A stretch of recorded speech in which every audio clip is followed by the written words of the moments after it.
Well, investors are pulling money out of Russian stock funds at a rate not seen since 2006. My next guest doesn't find that surprising since Russians are contending with uncertainty around presidential elections. But he says the real story is the money that has poured into Russian equity funds since 2008, despite that turmoil. Let's talk about the ups and downs. From our Boston bureau, joining me now is Brandt. He's the research director at Emerging Portfolio Fund Research. Cameron, thank you so much for joining us. We appreciate it.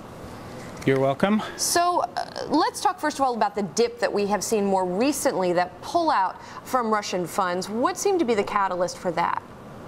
I think it's very straightforward. Russia is still almost exclusively an energy play, and there's been considerable doubts about the short-term outlook for energy demand. You know, quite how strong global growth will be in the second half of the year when QE2 ends. So I don't think it's at all surprising that people are inclined to take a step back from Russia right at this moment. And then, of course, you know, added to that, the concern about commodities affecting a lot of the emerging markets, but Russia has its own specific political uncertainty as well. How is that playing into what people are doing investment-wise? A good question. I think people are only just really beginning to pay some attention. And that largely because it does seem like Medvedev might make a push for his own run at the presidency, whereas it had been fairly widely assumed that Putin was going to step back up. So there now is a little more prospect of political conflict going into this election than there was before.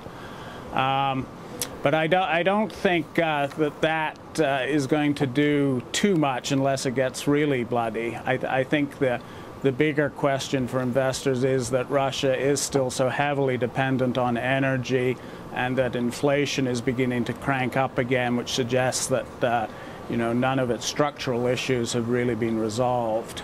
And those concerns and some of those risks happening at a time where, even though we saw the short-term pullback, as you point out, I mean, to put this in perspective here, since 2008, about $11 billion has flowed into dedicated Russian equity funds, $12 billion into funds with some Russian exposure. So there's still a lot of folks who have a lot of exposure there. Absolutely. One of the other forces that's really at play at the moment is that thanks to the various stimulus programs, there's just an enormous amount of money out there still looking for a home. The money market funds that we track still have over $3 trillion sitting there, earning a minimal rate of return. And what we have seen is that despite the real worries about what lies ahead, when any particular fund group takes a bit of a beating, it isn't very long before people start to see value and money starts to come back in. So I think there's a very good chance that even if the pulling out of money continues for a couple more weeks, it'll start to be seen as an entry point for other investors who are still on the sidelines.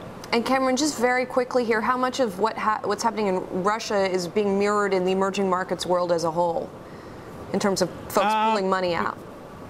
It is being mirrored, not quite as dramatically, but on the other hand, Russia had been flying a bit higher than many of the other emerging markets since the fourth quarter. So there was a little more on the table to be pulled off. In general, the emerging markets, while you're caught up in the general turbulence, are beginning to come back into their own. There was a 6-month period from roughly the beginning of the fourth quarter where investors really decided that they were somewhat overvalued, especially in relative terms to the developed markets, and really shifted their focus to the US and Japan and Germany. But now inflation is becoming an issue again, and Europe's problems continue to rumble on, and QE2 is slated to end at the end of June, so the comparisons aren't quite as rosy anymore, and people are looking again to the emerging markets for the stronger growth and frequently better fiscal situations. Well, Cameron, we'll keep an eye on what the flows continue to do in coming weeks. Thank you so much for joining us. Brandt of EPFR, he's the Global Research Director there.